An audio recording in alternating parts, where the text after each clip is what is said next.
Good evening and welcome once again to Xbox Tavern's X-Pod Tavern episode 80th on a lovely Sunday evening at 8 p.m. Ish. Which is when we record this podcast each and every week, generally. I'm Jamie and once again joined by Millie Man Ian. Hello, welcome back. And Scottish Gruff Ross. Hello. Gentlemen, are we well? We're fantastic. Not too bad. Thank you very much. My first week off in a year, so Why not? week off work. That is normal work, Yeah. not podcast. The day job. the normal job. Boo.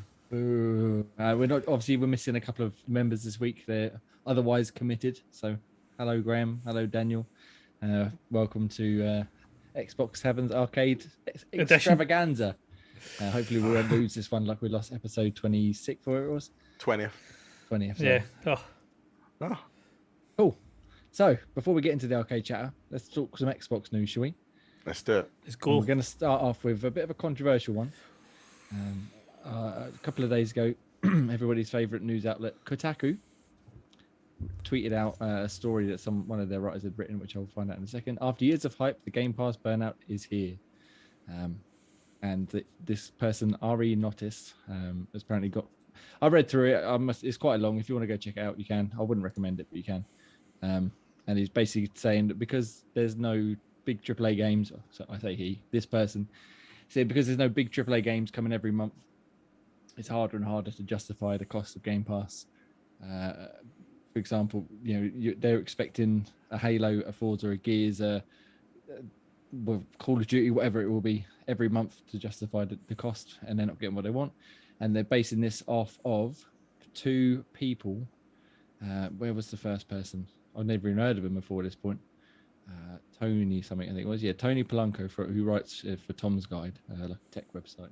Says, the service is great, but there aren't any AAA exclusive to compel me to stay. I'll be back when the titles start dropping. And then Washington Post reporter Gene Park shared similar sentiment, pointing out over the past few months, the only game from the service he's availed himself of is Trek to Yomi, which is obviously our Game Pass game for the month, and we'll talk about that more later. And they go on to say, basically, new PS Plus is out. Some people comparing it and saying it's a better service. I mean, it's not, but we don't need to get into that right now.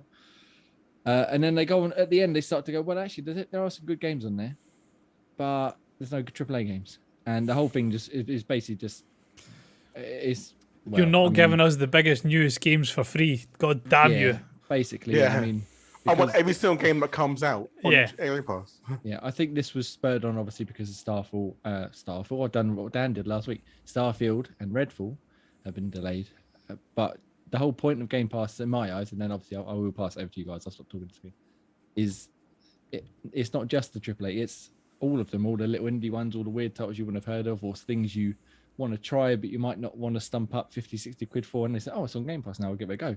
I'm going to talk about one of them later on as well, because I was very disappointed with it. But yeah, just because you're not getting a big banger every month, we're still getting some fucking cracking sort of lesser games. I don't like using that word, but not the big hitters, as it were. And Game Pass, I think, is still by far and away the best value in entertainment, really, not just gaming, because the small, was it £10 a month for the basic one, is it? And then £15 for the ultimate. You get so many games, hundreds of games you can play, and there's all sorts of variety and awesome titles on there. And to say that the Burnout is here because a couple of games got delayed is just utter bollocks, basically. I will pass it over to you in 1 second. I will just say that Tony Polanco, he did then tweet later on, which I saw when this was all kicking off, that he didn't actually expect it to go quite the way it went. He was just saying that he was disappointed that things like Starfield... Oh, fucking, I've done it again. Daniel, you've cursed me. Starfield and Redfall were delayed. And he still thinks it's a great deal. It's just not for him at the minute, which is fair enough. And then in response to Kotaku's tweet of this and the nonsense within the article, Xbox Game Pass themselves replied to it saying, tell me you limit yourself to only AAA games without telling me you limit yourself to only AAA games. And they just got a fucking whath of support. So yeah, Ian, what's your thoughts and opinions on this situation? The guy's a fucking twat. Let's just put it out there. It's also a clickbait article and it's ridiculous. I mean, yeah, he literally is just saying, oh, I only play AAA games. Well, come on, open your broaden horizon, play other games, try and enjoy yourself rather than just, oh, because Starfield got delayed, I'm going to make an article, but I'm angry that Game Pass is gone. Like Game Pass is not having all the games I want. It's ridiculous. There's so many brilliant titles out there, and they're always adding to it. Yes, it's terrible that and sad that some titles get removed from the Game Pass, but things happen. Like same with Netflix. It's like the TV shows coming in and out all the time. So it's difficult. What about you, boss? I look at it from two different points of view, right? So my my counter argument to it is people saying about AAA games, blah blah blah. There's not enough of them coming, right? Break it down simply for value for money on it, not even including the Xbox games. So, Football Manager for myself and Crusader Kings on the Ultimate Edition. 2 games, you buy them brand new, you're £80. Yeah. So I can get, what's that, 6 months of Game Pass? Yeah, 6 months of Game Pass, roughly. 2 games. That I'll put easily 1,000+ hours in between the both of them. Yeah. And that's for 2 games. That's before I even look at the Xbox side of the games, or the games that I can play on PC, then jump on Xbox with them, or the game like your Game Pass, Project Game Pass game, Trek to Yomi, which I would never have picked up. Yeah, same. I would never have picked that game out in the slide. Even in playing it at, when we went to the WASD event, I was like, yeah, it's good fun, but I don't think I'll buy it. But actually, but getting to play it and like for free, well, for your pay subscription, but and then you add into that, on top of your free games that you've got sitting there, you can play them on the cloud. All right, so I'm getting these games that I would probably never look at for love nor money. I've got half an hour sitting on the couch at night, don't want to bother installing a 3.5 gig game to play 10 minutes and go, nah, I don't want to play that anymore. Boom, iPad set up or phone set up, a Backbone, Rikishi, whatever it may be, or if you want to use a full-blown controller, there you go. Because you've got Game Pass, you can discover this library of games where you might only play 15-20 minutes of them and they might be shit. You might end up discovering, holy fuck, this is a really great game. And what really annoys me most is if you read through Tony or whatever the prat's name is, his article, he actually then picks up Trek to Yomi and said it's one of the best games he's played. Would you have played it if it wasn't in Game Pass? No, probably not. I rest my case. My one, and I will die on this fucking hill, as I've said numerous times on this podcast, Killer Queen Black. Would I have looked at it? Would I even know what the fuck it was? Never in the month of Sundays. Cannot recommend that game enough and was gutted to see it leave Game Pass. That's the sort of game, that little one there, that Game Pass is worth every penny for. Because I could quite happily make that my go-to game. Yeah, most of the games I've been playing recently have all been part of Game Pass. And that's what it offers you. It's the same way like when people are like reading the comments that are in the guy's article as well, and it says, well, Netflix. People who complain that there's nothing on Netflix. Seriously? There's like 1,000 films. That's not the series. That's the films. And they always play, but games leave Game Pass. I mean, so like I said, so stuff leaves Netflix. Stuff leaves Amazon Prime. Stuff leaves Sky.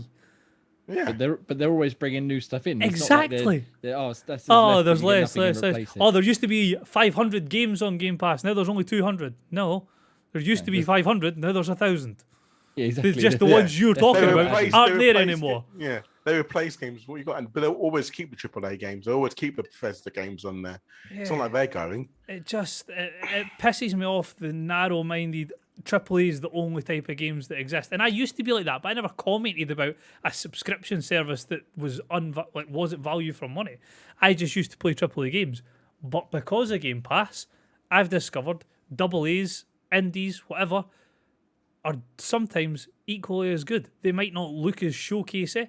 They might not have the big audio scores. They might not have the stunning landscapes. But what they do have, like Trek to Yomi, basic, black and white, stunning to look at, great gameplay, simplistic in nature, and it's really enjoyable. If I pay my, what's 15 times 12, so what, £180 a year? So if I buy Forza, or if I don't buy Forza, and I get 2 other games that go into Game Pass, I've spent more money than I would have to not find Trek to Yomi.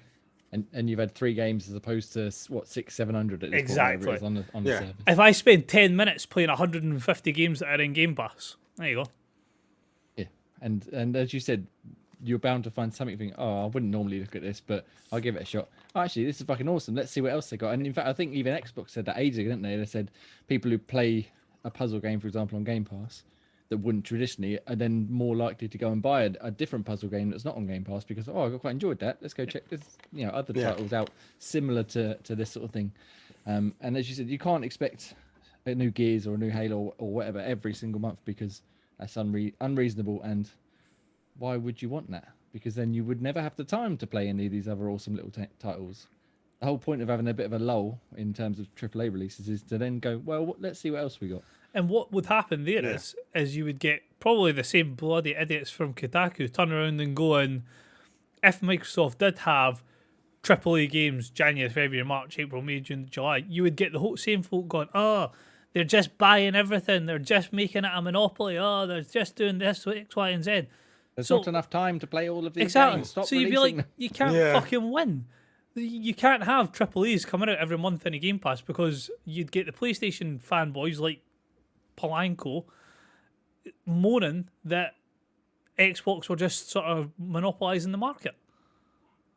I mean, to be fair, again, I think as we were talking about off air before, I think the whole point of Kotaku is, at the minute anyway, is to provoke. Provoke. Basically, that's a better way of saying it. Yeah, and I'm sure there is another article on there praising Game Pass. Probably, and sort of like got a companion pieces, but it just seems mad to me. Not just Kotaku article. It's just, I mean, Twitter is a horrible place anyway to spend any amount of time.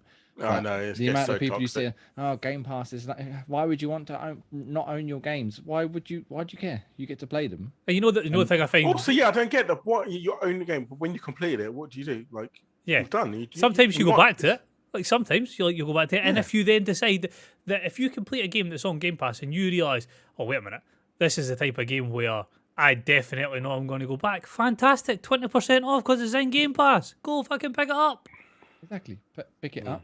I mean, I've always been a bit of a collector with older titles, like my 360, Xbox, 360 backwards. I've kept everything, but now everything's digital. And like I said, if something leaves Game Pass and I really like it, I'll buy it. If not, then I don't know. Well, I didn't really lose anything by trying it, But then again, this guy's article, someone else was done, it's fucking ridiculous as well. It's a bit the thing that pissed me off, I don't want to give this any more attention than it should because it doesn't deserve any more attention. But it's like fucking just. It winds. I think that's something they know what they're doing, but it's also just don't do it. Why do you need to do it? What? It's all for the click scene, isn't it? It's all for the click. We're like, I mean, again, it's tricky because we're not like a professional website, as it were. We don't spend all of our work day on it and try and get people to come to the site as much as possible, type thing. That's the whole point. They just want as many people to click into it. They don't really care what they write. We'll just get someone to click on it. Yeah, that'll do. Right, okay, done. Right, is this what I believe? Probably not, but someone will click on it and then I'll get paid. Win-win. They do go to say at the end of them to give them some small amount of credit. They did say that they said the service will almost assuredly approve again next month. Xbox will host its not E3 press conference during its 2021 conference. Xbox announced 20 games planned for Game Pass. Some are already out, and some like the Somerville, Atomic Heart, Outer Wilds 2 are yet to receive release dates, which we could see more about in a week, 2 weeks, is it? Was it 2 weeks? June 12th, isn't it? Yeah. June 12th. Up to our watch long. Yeah, so hopefully we're going to do a bit of a watch along for that. CJ like this. Yeah, we'll see about that. I need to talk about it next week. Anyway, right. Where's the rum gone? Yeah, there's no rum this week. Slightly tangentially related to that, someone else again on that wonderful place known as Twitter messaged who were they? NXR, the guys behind Wasteland and stuff like that. It must be rough knowing that you're making Game Pass fodder for the foreseeable future. And NXR replied, full creative freedom, financial support, and millions of gamers playing and loving our games. It's a dream, really. Highly recommend. So again, there's more idiots from Twitter being idiots, basically. And then the Brian Fargo, who is, I believe, the studio head of NXL, said Microsoft have been a perfect partners for us, and I've worked with a lot of people in my career. Nothing but encouragement, operational support, creative freedom, and respect for game development. Yes, I'm most impressed with them, and you will see their bets pay off. So obviously, they're working on a couple of titles, I think, and you've got all these other studios which we've talked about in the past where they purchased them, they're working on the games, and we'll start to see that come out.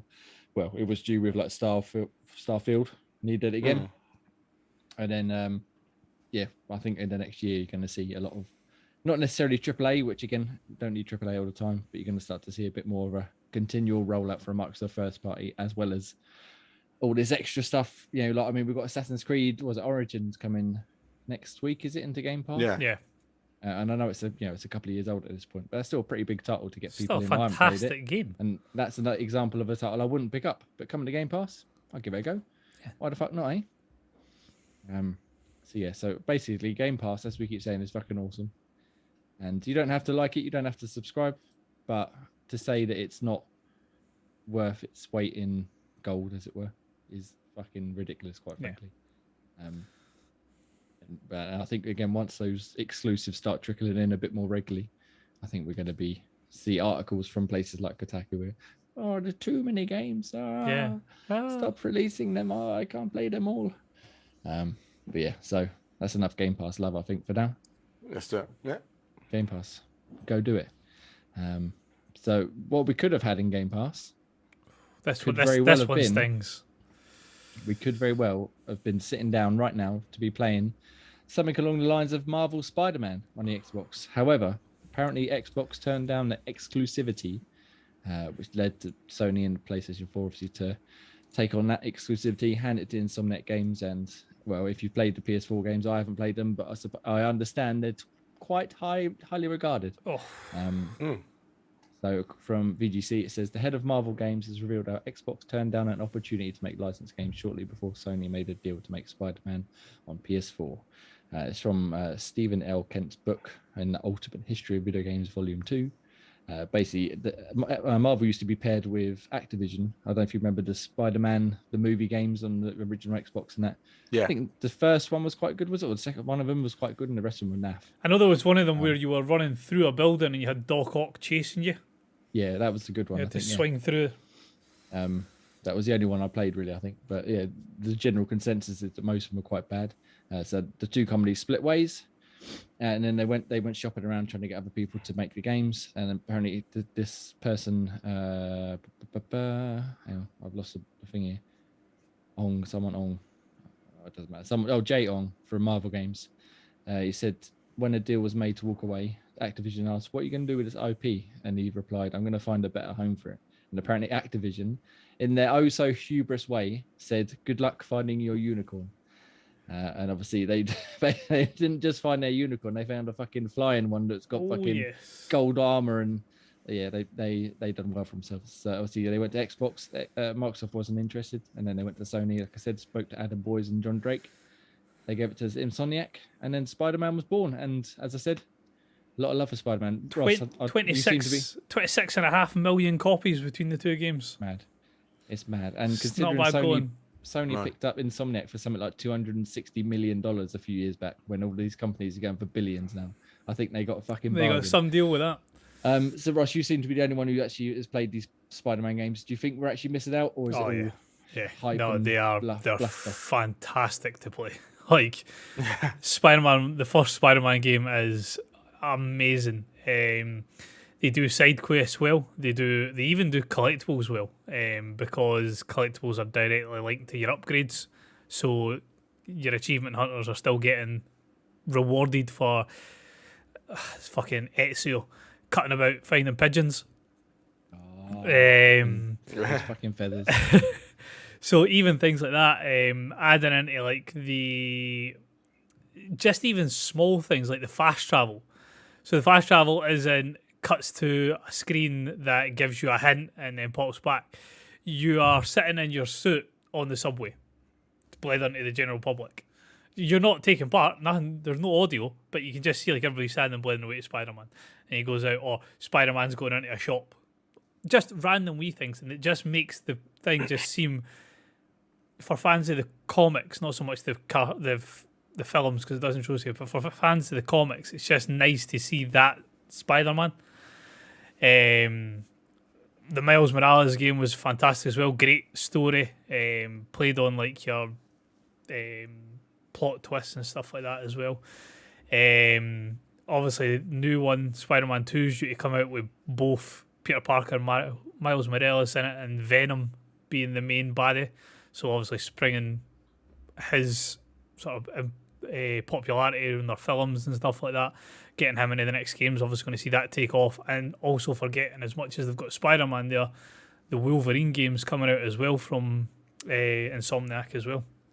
Yeah, so Insomniac seem to be the perfect people to have made this. Yeah. Do you reckon if Microsoft had have gone with it, because at that point Insomniac were obviously free agents, as it were, do you reckon they would have looked at Insomniac as well after, what was it called? What was the grinding game they did?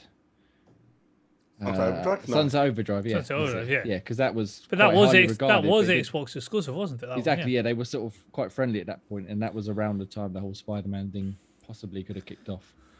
So they could very well have gone with them as well, or they could have given it to the Coalition and made a gritty gritty Spider-Man. It did say in the article that they were trying to beat Arkham. Have their own Arkham game, basically, and make it better. The combat's quite similar. Do you think it's any better than the Batman games? Better than the Batman games. Yeah. The Batman games are very much, for lack of a better term, light attack, move, light attack, move, light attack, move, shielded enemy, catapult at the top of them. So similar ideas in that, but I think what Spider-Man does better than the Arkham games is the implementation of gadgets. So as much as Batman has his batarangs, his Batclaw, his gel and stuff like that, the different types of webbing, web bombs, trip mines that produce webbing, that helps as well. Plus, they make it much easier to learn how to use them and when to use them appropriately because of the way that they do certain areas. So I think in the first one you had like I can't remember what they were called, the demons from Mr. Negative. And they had their own strongholds. And then the Kingpin, he had strongholds. So to take over a stronghold, you had you just had to defeat everybody. It was waves. But in the strongholds, they had objectives that you got bonus points for completing. So use a spider mine on 5 different enemies. So you learn where was the best place to use that in combat. Batman, as much as there is like the AR challenges and things like that, there's not as much to base on the gadgets. So I don't feel like you use the gadgets as often as you possibly could in Batman. Or I certainly don't. Anyway. That's fair enough. But as I understand, the puddles are shit in Spider-Man, so it's a rubbish game. Well, honestly, sometimes I despair the things people get upset about. Yeah. Anyway, we've done enough upsetness. Let's talk about some positive stuff, shall we? Yeah. Let's start. Let's talk about the Microsoft confirming the existence of Keystone, a new Xbox streaming device. So this was from Windows Central. I think Jez Corden, the man over there, tends to get this one. It says, in a statement to Windows Central, Microsoft has officially confirmed Keystone is the game streaming device it's been working on over the past year. They said to them, this is from Pure Xbox, they said, we're mixing and matching the websites tonight. Definitely not from Kotaku. Our vision for Xbox Cloud Gaming is unwavering. Our goal is to enable people to play the games they want on the device they want, anywhere they want, if you want. As announced last year, we've been working on a game streaming device, codenamed Keystone, that could be connected to any TV and monitor without the need for a console. And then they carry on. It also apparently made a decision to pivot away from the current iteration of device and will regroup with a new approach, allowing it to deliver its vision of Game Pass, cloud gaming around the world. As part of the technical journey, we're constantly evaluating our efforts, reviewing our learnings, and ensuring we are bringing value to our customers. We've made the decision to pivot away from the current iteration of Keystone. We will take our learnings and refocus our efforts on a new approach that will allow us to deliver cloud gaming to more players around the world in the future. So basically, this is the streaming stick that people have been asking for or wanting or rumor and speculating, etc., etc. Ian, is this something you'd use? Do you see a use case for it in people you know that don't traditionally play games? Or do you think it's just a bit of a meh idea? It's a bit of a meh idea, if I'm honest with you. It's a bit of a gimmicky. Most people I know have a console to play their games on, so if they were going to do it. Quite a cool idea, though. Maybe if you were traveling, might be good, because rather than having to lug a console with you, or maybe you don't want to use your phone to waste battery, you can. Hopefully it's not a big device, you can just take it with you. Yeah, if it's just a little USB dongle or a little, like it's showing the image, like a little circle on. What it'll be is, if I think so anyway, I think it'll be like a Chromecast. So the actual device will go into the HDMI port, and then you'll have a power cable that'll be USB, and that's what I think it'll look almost exactly like a Chromecast, based on. Obviously, I know that's what the picture sort of gives the idea of looking. It's not often I disagree with Ian, but I'm much more hyped for this than that. I think this is a great thing. I can sit on my console and play Trek to Yomi, and I can start to feel tired, and I nip upstairs, and instead of having to disconnect my Xbox and pop upstairs, I've got another 65-inch TV that I've got my Keystone attached to, and boom, I jump back on it. I'm not having to sit on an iPad, don't have to sit on my phone, I'm sitting in a normal gaming experience, but without a console. That's fair. And that's sort of like the ideal situation, like you're saying. If you've just got an extra TV in the house, or as you said, Ian, if you travel, we both travel quite a bit for work. And I think I've only really played cloud gaming on the phone or the computer, like you were saying. But I went around Special Guest Pete's house the other day, and he tried out some Halo cloud streaming on his console because he was adamant it wasn't working very well on his broadband because it wasn't fast enough. He loaded it up, worked perfectly. It almost looked indistinguishable from like having it loaded into the console. And I having seen that now and not really tried it myself, I'd be much more inclined to have a little dongle, like you said, upstairs or on the spare TV and just plug it in. Yep. Away we go. I mean, I was that night where I done fucked up and forgot to install Halo. Playing it on cloud, a big multiplayer game like that, maybe not the ideal cloud game. But if you're playing like a single player, I had no issue with it. Like I maybe had a little bit of input delay, maybe like enough that if you were playing at a high level, you'd be pissed off. But for somebody who can't hit a barn door if he was holding the handle, it didn't bother me in the slightest. So I was shocked at how good the experience is, and I think having played that on cloud has made me appreciate just how amazing the cloud actually is. Like I say, before the last 3 weeks of this show, I very rarely mentioned the cloud, and ever since I've played Halo, I don't think I've shut up about it since. So, to me, something that you can unplug for your TV, take to any other TV in your house, take to any other TV in the world, and you've got your Xbox cloud library, fantastic. Yeah, I mean, obviously at the minute it is restricted to Game Pass. Yeah, but they have said that they would like to do like your full library, which would be fucking wondrous. And yeah, as I said, seeing that around Pete's house the other day, I suddenly realised, why haven't I tried this before? Because I would always install everything, even something small. Yeah. Just install it. But I was like, why? I could just try it. I don't need to install it. It's going to work. I know it's I going to think work. it At gets least a on my habit, house. don't you? Because I'm the same. I just go, oh, I want to install that. I don't need to install that. I can just play it. And it just forget. I've been incredibly impressed with it on the phone and with it on the computer lately, especially as they've improved it and upgraded it. So a little device like this, count me in. As long as it's not fucking about 300 quid. Count me in. That's a point. How much do we think for pricing? How much is the Chromecast? That's what I was thinking. So Chromecast prices depends because you get different versions of Chromecast. But they're not that expensive. They're quite cheap. Like so, I think like a normal Chromecast is about 60 quid, if I'm right in saying. Yeah. 30 to 60 quid. Yeah. So I think like if you get the newest Chromecast, I think what's it called Chromecast. I can't remember. You get like one that you've got like a voice control remote. Oh yeah, that's like 60 quid. Yeah. Ultra or something. If you get something like that, £70. Game Pass. The thing is, they aren't really charging you for. You don't have to pay anything extra by using this. This is literally a device to connect to. So, 50, 49.99. I was going to say, it's basically, as they say in the article, it could run eventually on some sort of like basic Windows or Xbox like architecture. But so 59. Effectively, what you're getting is a device that's got a web browser on it. Yeah. Yeah, so what, $79.99? Do you reckon they would include it with a controller? Because obviously you're going to need a controller to play it. They wouldn't include it with a controller. Oh, they'll have two versions. One with, one without. I didn't mean give it free with a controller. I meant more like they're going to have a bundle where they're going to have a controller and a Keystone, for example, for 80 quid or 70 quid or something, and then you've sort of got people in straight away then, or a Keystone and a controller for 100 quid, but you get 6 months of Game Pass with it. There's got to be some sort of like oomph to get people into it, but yeah, no, I would, if depending on the price and if you can buy it on its own, because I've got fucking hundreds of controllers already, I don't need more. That would be yeah, that would be very tempting, I think, especially if I'm still traveling for work. By that time, Oh, definitely. I think, yeah.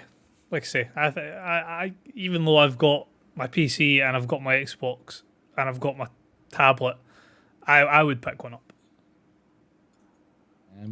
Right.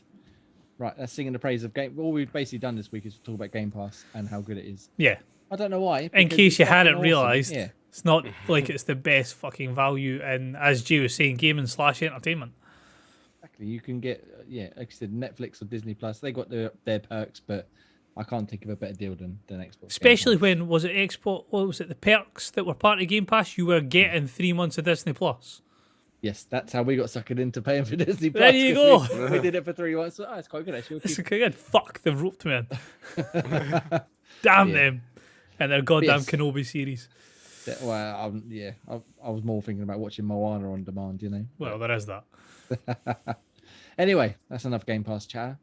And thank you very much. That's about the news. There's been a few other little stories, but to be honest, it's all rumour and speculation, and we've had enough of that lately, so that we can move on from there. Ross, Yes, would you like to plug me? I would be thrilled to plug you. Thank you. So, we'll always start something different at a time. So, Apple Podcasts, rate and review us. More people that like and review us, the more people that it reaches. More people it reaches, bigger we grow, better content, X, Y, and Z. Leave us a review, 5-star, please. There's loads of them already there that have been kind enough to review us, so thank you very much for that.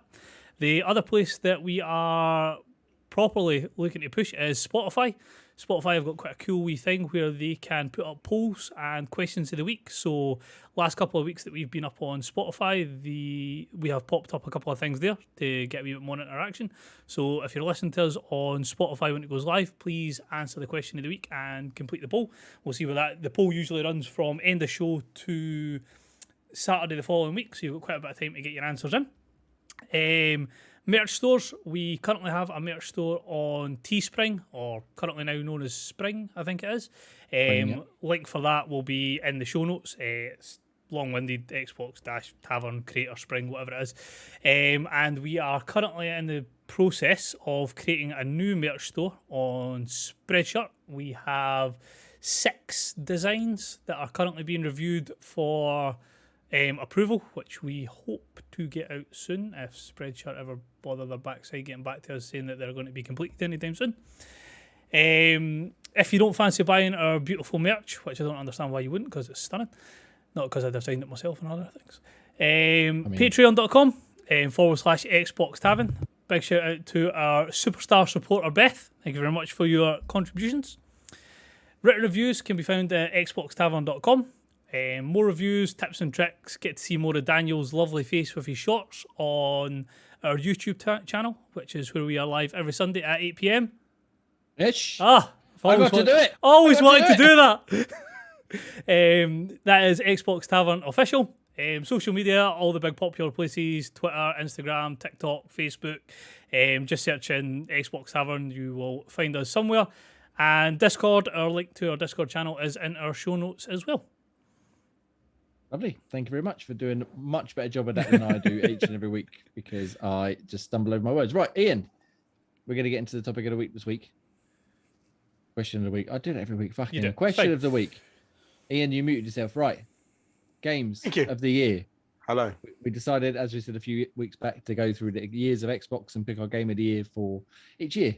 We've done 2002. We've done 2003. We're now in 2004, surprisingly. It's crazy how maths works. So, Ian, tell me about your game of the year for 2004, if you can remember that far back. Although I suppose you're only a baby, aren't you? So. Yeah, exactly. For me, it's still young. Still got the ability of all our memories. 2 games that will always, forever be embedded in me in 2004. One, which is probably still, I would say, top 10 of my favourite games of all time. So special shout out firstly to Need for Speed Underground 2. Loved it. Fantastic Loved title. it. Best racing game ever. They just literally, I don't understand. What's the company that makes Need for Speed? It's not EA. What's the It is EA, isn't it? Who is it? Yeah. Yeah, isn't there a sub team that make it though? Isn't it? Is it not just like Montreal? Oh, is it? There we go. Is it not something like that? You got me going. I was going to say, Ross, look it up. Ian, carry on. Yeah. So Jeeves, ask Jeeves. For me, if they just remade Need for Speed Underground 2, they'll make shitloads of money. They'll be printing money. Modern day graphics on Need for Speed Underground 2. Yeah, or even make a third one. Even if you want to make a third one. Bring the cars up to date. The thing is, like, this is dragging me down a rabbit hole, as I had a couple of the cars that were in this game. This is dragging me down my old school racer days. Boy Racer. I knew it. I knew there was something about you. I was GDM for life, man. That was me. I had stickers. I had everything. It was EA that done it. But a modern day version of that. That's dangerous. That's just a license to print money. Just imagine the underlights things, the neon lights shining off his screen. I don't do cars at all. So big turbos. Exactly. That's what you need. Big turbos and big gay wings. Yeah, I remember having my Lancer, Mitsubishi Lancer, Evo. Yeah. Supra. No, Skyline or Evo for me. Can't turn a corner, but good God, good help you in a straight line. But yeah, fantastic. I mean, they just need to. I mean, that's just printing money. I don't know why, because everyone still votes him one of the best Need for Speeds. Yeah, it's easily not even just the best Need for Speeds. One of the best racing games. But now they've got one with Aaron Paul in it and feels and emotions, and that fantastic film. Yeah. The one that came close to being not too bad. Oh, wait a minute. This is controversial. Was the actual Need for Speed, the one they just called Need for Speed in 2015, I think it was. What was that? They just called it Need for Speed. It was just literally Need for Speed. It's not quite poor, because it was good racing. It was open world, but also they had really shitty like cutscenes, where it was all, like actual humans in the cutscene. I don't remember that one. Well, I'm going to cut in quickly and just read out. Special guest Pete is on your guys' wavelength. It's a bit of a barren year for games was 2004, which I'm not entirely sure I agree with, but we'll carry on. A quick shout out to Rainbow Six Black Arrow, which we'll get back to, and the main prize goes to Need for Speed Underground 2. No Need for Speed game has ever come close to replicating it.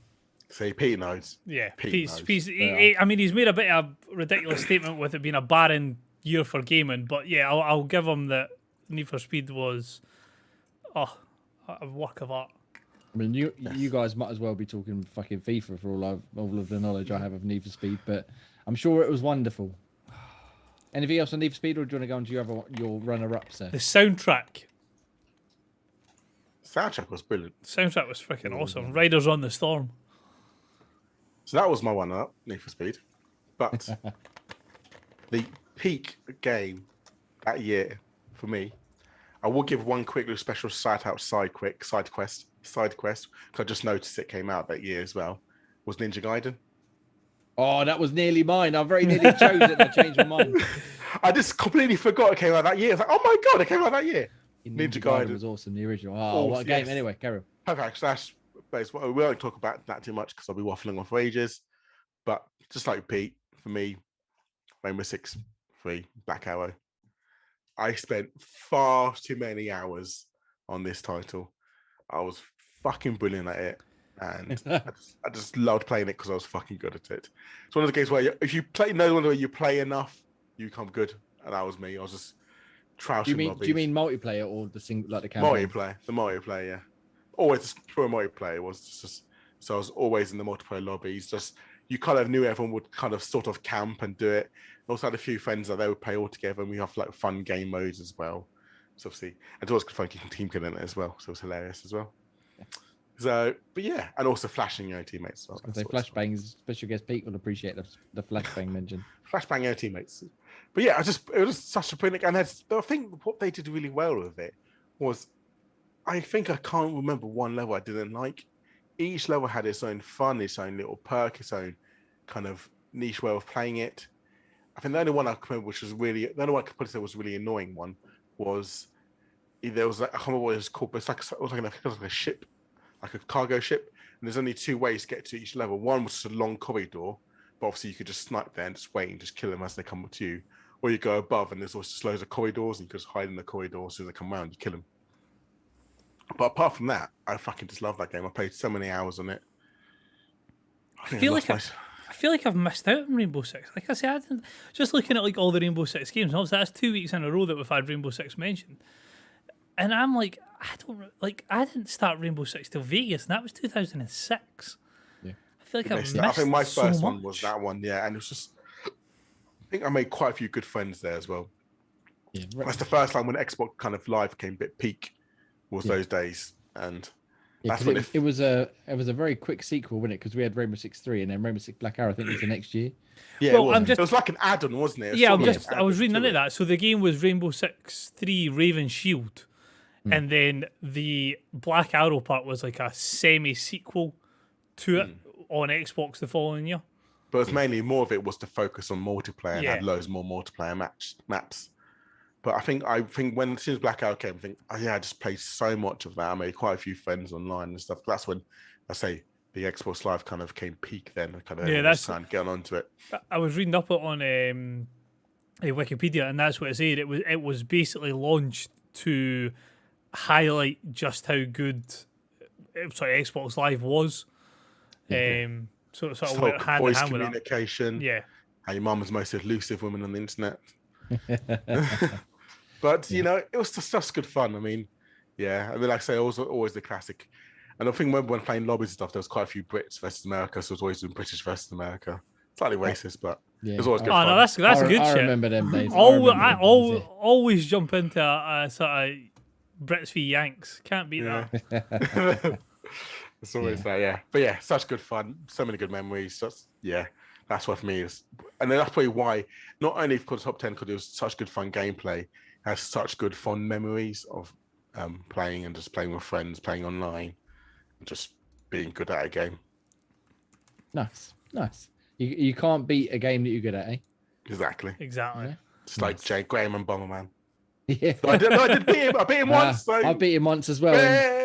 In what, 30 years? I've beaten him once. I'm going to keep reminding him of that. Graham, if you're listening. Graham, if you're listening, I beat you as well. We beat you. But however, Bomberman isn't one of the games we're going to use. Ross, do you want to tell us about the games you've chosen? So I, again, following on the very, I think, conclusive pathway, Need for Speed Underground 2. Just fantastic game.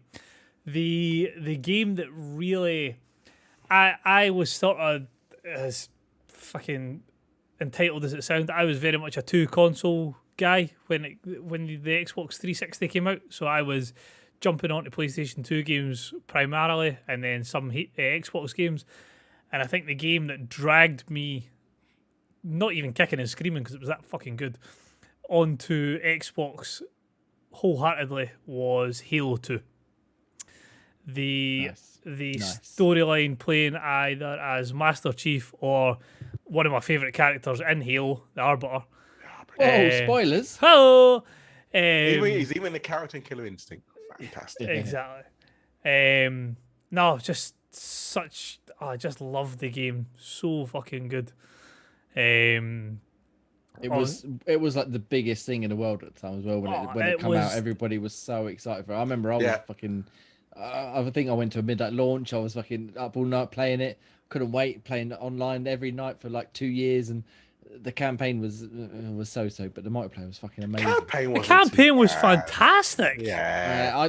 I enjoyed it, but looking back on it, it definitely wasn't my favourite one. Oh, it was fucking incredible. And then obviously you got everything to do with the flood, and it was just Halo 2 was a masterpiece. There's no getting away from it. Like obviously Combat Evolved was amazing. Like nobody expected it.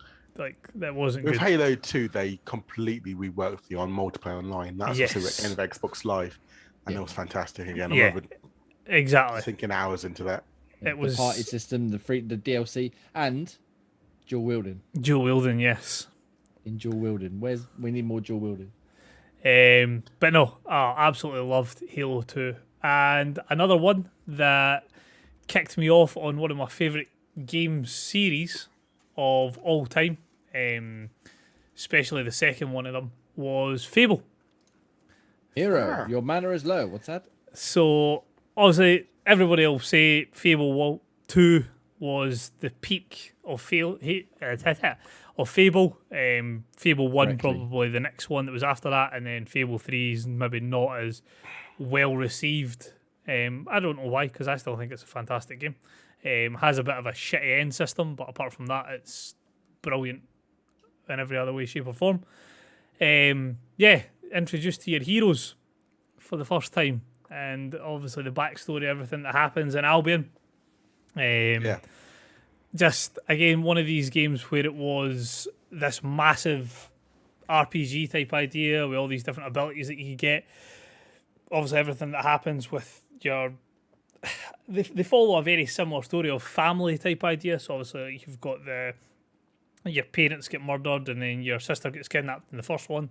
Second one, you get taken up to the big fancy castle, and either your brother/sister gets splatter kicked out a window. And then the third one, is it your brother that's the king? Yeah, brother's the king, isn't it? It has to do the bad shit for the benefit of everybody else, but you don't find out until later.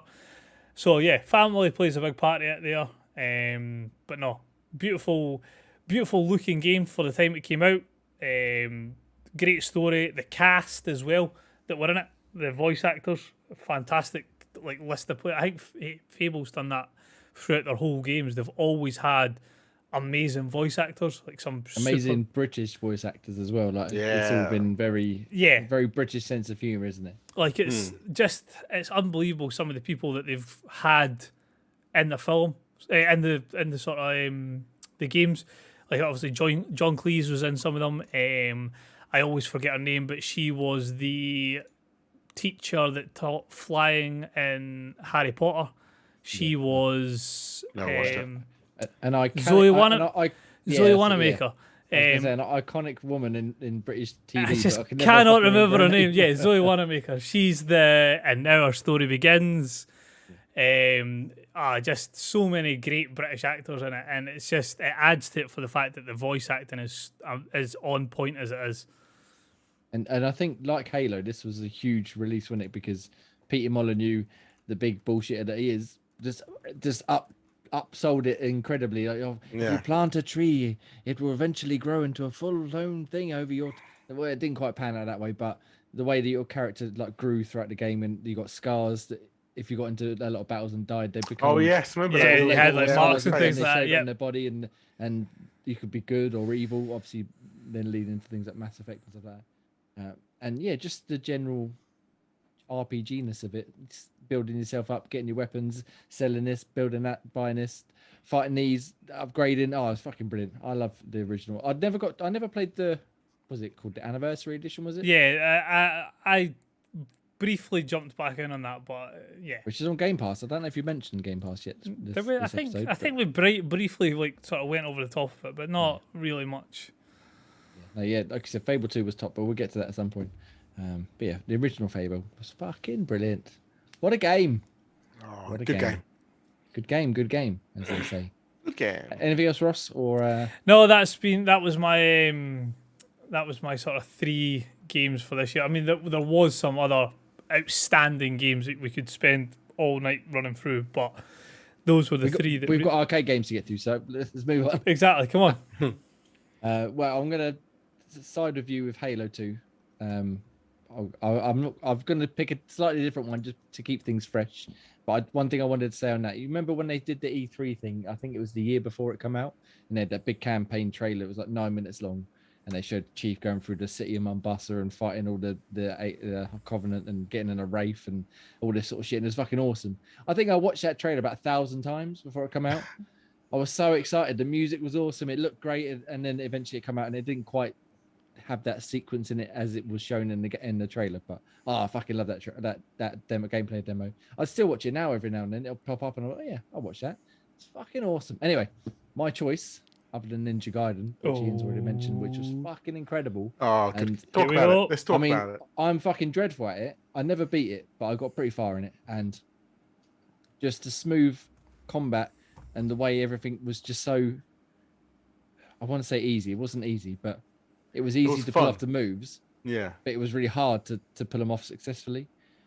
And it was just hectic action left, right, and center. It was trying to learn combos, and as soon as you got 1 or 2 combos, you just go, I'm going to keep using these combos over and over again. Basically, yeah. And then you get more moves and some magic powers and stuff, and you end up sort of decently powerful, but then the enemies just ramp up and up and up. And I forget the boss I got to, but there was one I got to.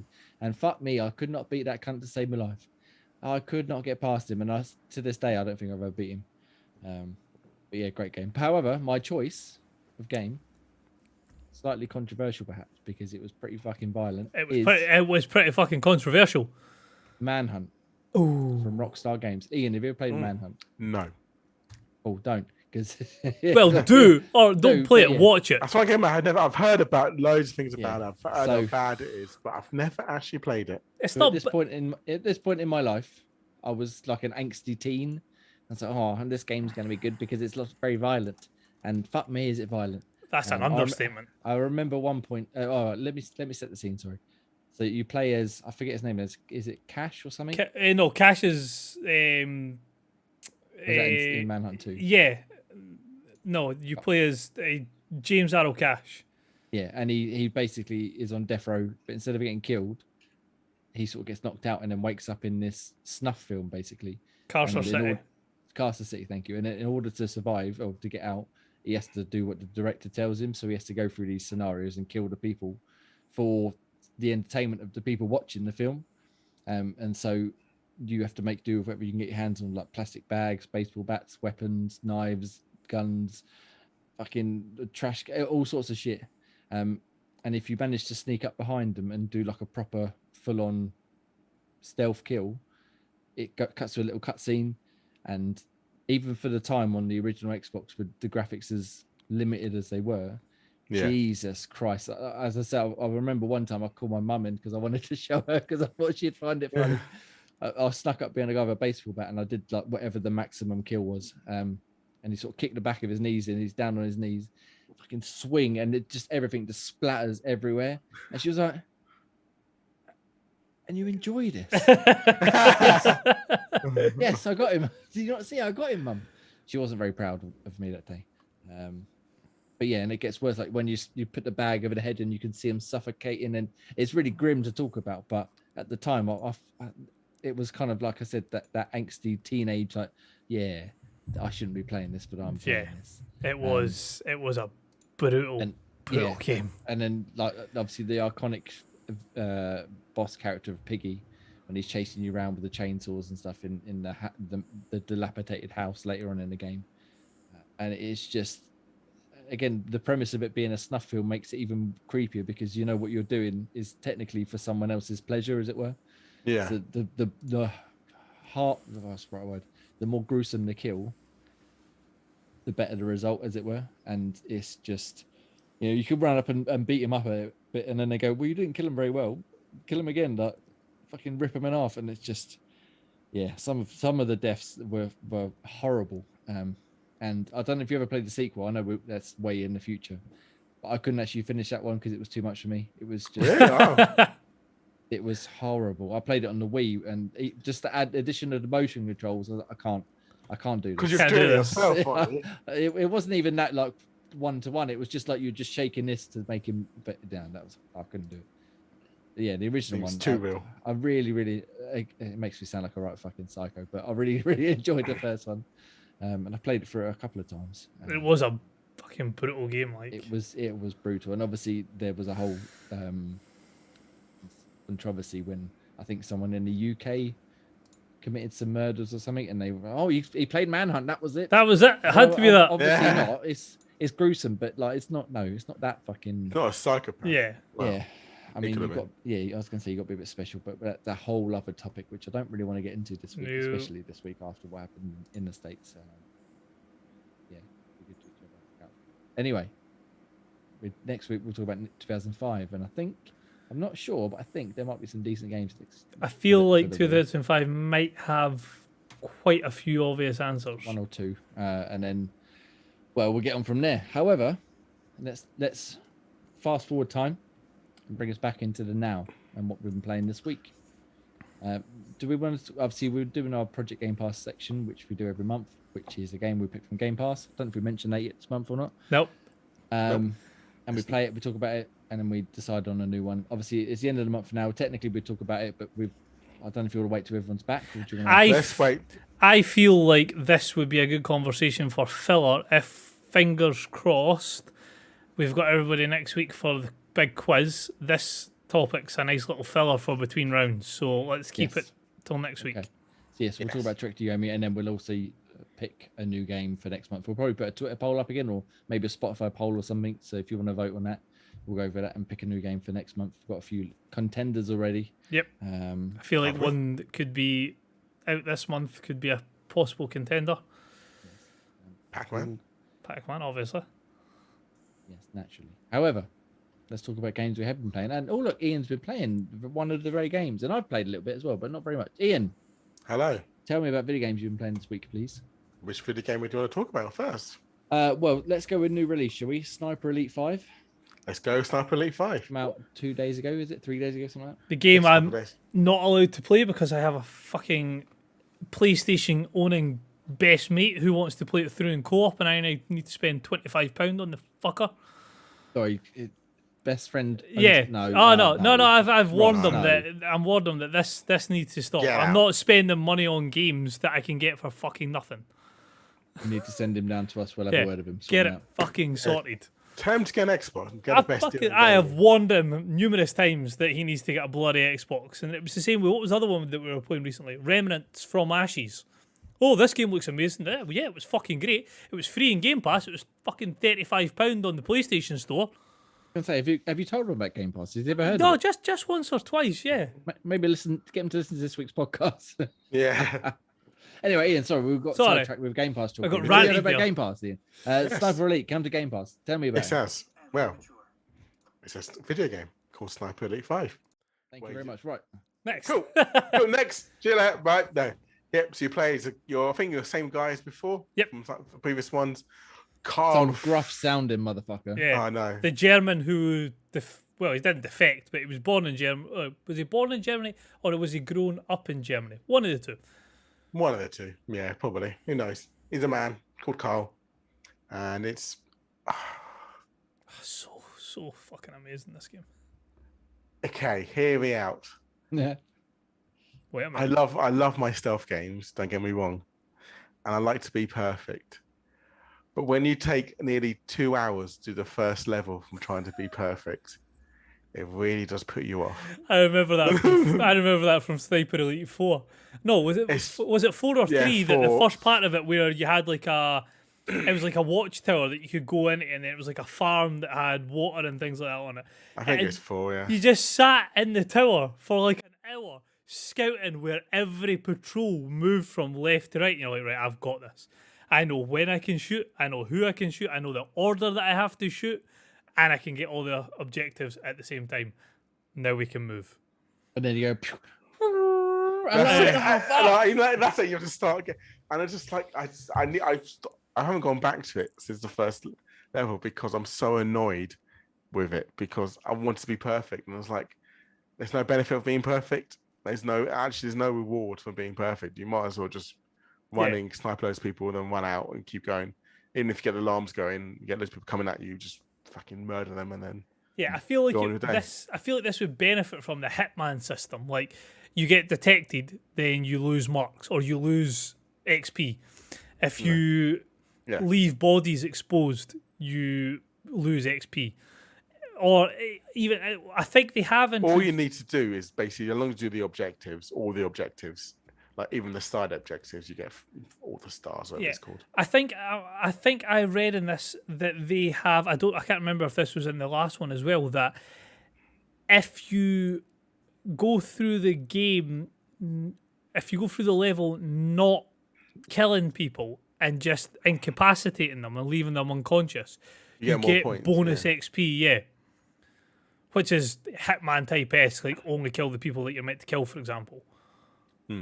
But it's just it's a bit not monotonous. That's not the wrong word. It's just, I think after doing the first level for so long, and then even doing with co-op with Pete, like I said to Pete, I'm not going to go all perfect this level. I want to see how it is differently, and Pete was fine with that. And obviously going through it, not being perfect, getting through objectives quickly, it's a little bit more fun. The only annoying, frustrating bit is if you're in close proximity with your friend, and then the friend gets caught or seen, everyone knows where you are as well, even if you're hiding. Oh, seriously? Yeah, happened quite a few times. One of the things he picked out in his review that he was not happy with that. Yeah, it's just like if we didn't test it for me being miles away, but even so, I'll still like maybe 100 50 meters away from him. Like I was doing something differently. And then he went into a town and started getting loads of people. And then all of a sudden people were turning at me, shooting at me. It's like, what the fuck? I'm in the bush. How can you know where I am? Like I wasn't caught. It's like, yeah, that's frustrating. But one of the things I did want to ask you, or two of the things I wanted to run over you. So first one is the invasion mode. Have you had a look at anything to do with that? I did do the invasion once, and I killed the guy. Yeah, so basically is that kind of strikes me a little bit like Dark Souls. You drop in at another person's game and you try and take them out. Yeah, pretty much. Yeah. So yeah, someone comes to your world and then you have to try and take them out before they take you out. Yeah. And then vice versa, is you have to take them out. Yeah, and there's and then slowly you can basically try and scatter them out as you go through if you're invading, and then if you're invading you can like do like calls on your the phone things that are there. Yeah, like because I've seen tell you where their last location was. I've seen like little clips, and it's like there's some of like the bunkers. They've got like telephones in them that it says like only available during invasion, for example. So yeah, I take it that's ones. like that sort of thing. And the other thing that I had seen when I was watching clips about it was what was it? The amount of objectives that they get in a map. So I presume from what I was seeing, for not wanting to give away spoilers, this was maybe the first map, but it was something like along the lines of, so it was like kill a target, take out anti-aircraft guns, take out waterfront bunkers, waterfront bunkers, and then something else that I can't. There was them one. Yeah, it was that. And then is there not something else along to do with the lines of you can unlock different infiltration points, like so where you start the game. Yeah, but that's on that one on that level, yeah. Right. Okay. So, yeah. So that was, I had seen like loads of stuff to do with that, and I was like, shit, that seems like a lot to cram into one mission. Yeah, that's what I mean. Like, when I did the first level, I was trying to be perfect and slowly and stealthily. It didn't benefit me. There was no pros for me being stealthily, and then me going through it again and really speed running it. I got pretty much the same most points. Yeah. So it was like, what's the point in being stealth in a stealth game? Like that's the whole point. The whole point of being stealth is especially in a sniper game where you'd imagine the whole point is to stay away, pick people off at a distance, and then slowly work your way in, not whip out the fucking MP machine gun and just charge in. And the annoying thing about it was some of the side missions were I'd like to blow up a base, but you have to go into the base to blow it up. It was like, no point of being a sniper is you're going to try and shoot something so you can blow it up, not have to go into the base, blow up, and then run out. That's not the whole point. The whole point is maybe hopefully the levels afterwards might get a bit better because it might be more sniper based. But that first level, I think maybe they're trying to tell you different things about the game. So I'm hoping when I go back into it eventually, when I've decided to calm down after being angry at the first level, it'll be a bit more fun. Yeah, I played a little bit with Special Guest Pete last night. We did the first level in co-op. And I enjoyed it, but like you said, it was difficult to stick to stealth, partly because, as you said, there was no reward for it, and partly because everything took so fucking long. I was like, oh, fuck this, I'm just going to run in and start people down. Yeah, and it's not like in Hitman where it's a bit more fun to kind of, well, it's different from stealth-wise, but you know, when someone's like, say, for example, you want the bad guy to go to a certain location, you can kind of do other things in the meantime while he travels. Yeah. This one's just like waiting on the bad guy. Like there's one bit where you have to kill one of the guys with an explosion. It's like, well, I can't blow up the car because my gun's not good enough. So I have to throw a dynamite, but then you have to get to the car he drives in to get there. So for fuck's sake. So eventually, all I did was run in really quickly. I got a sticky grenade. As soon as I got in the car, I just threw the sticky grenade, landed in the car, and the car blew up. I was like, that'll do it. That's where we got to. We did that, and then we died. But the checkpoint was just as he was about to blow up. So no matter how many times we did it, as soon as it blew up, we got absolutely swarmed. We had to fucking leg it and hide in the corner somewhere. And then we did get invaded once as well. Actually, no, I think we got invaded 4 times. But the first one, he found us, and he was trying to get Pete. And he was probably about 100, 200 meters away from Pete. And I managed to go all the way around this base that we were in, snuck up behind him. I was like, fucking did the slow-mo stealth kill straight through the side of the head. I was like, that was a good feeling. I enjoyed that part because, like you said, he had the upper hand on us, but we still managed to take him out by using teamwork. I think if I was playing a mine, I would have annoyed the shit out of me if someone was snuck into the game. I do think... I think I got invaded twice on my one, and both when I played it, and both times... they just left. and nothing ever happened. I was like, okay, that's a bit weird. And then maybe they couldn't find me because I was supposed to be running around or hiding, and they couldn't find me. And they got bored. But one time I invaded, I did find them and kill him. So I was like, yay! It's quite satisfying. From what I've seen, the only thing that I would maybe like them to look at a bit more, especially with what you can do next gen, is the X-ray system. I don't feel like that's changed much in the last like Sniper Elite 3, Sniper Elite 4, and obviously this new one. It doesn't look like it's changed much from that. I feel like with the current gen power, they could make that look much more graphic. What do you mean, like what the? Well, so there was. Set him off talking about Manhunt now. He wants to fucking even more visual. Well, two games spring to mind. So there was an American football game called Blitz the League, and the whole point about it was it was American football based, but the whole point was to try and injure people. And the clips that they had for the injuries were like, some of them were absolutely brutal. So like, you could get like ruptured spleen, and it would go in and it would show the spleen like getting compacted, starting to like bleed and bruise and things like that. The level of detail that they put in it was ridiculous, and it's the same, very applicable to Sniper Elite. If you hit somebody in the midriff and it was low enough with the shoulder pad, it would show like, so when you get a testicle shot in Sniper Elite 4, it shows like blood. Whereas like on this Blitz the League game, it actually showed like the testicle erupting type idea, like it properly like showing it like disappearing.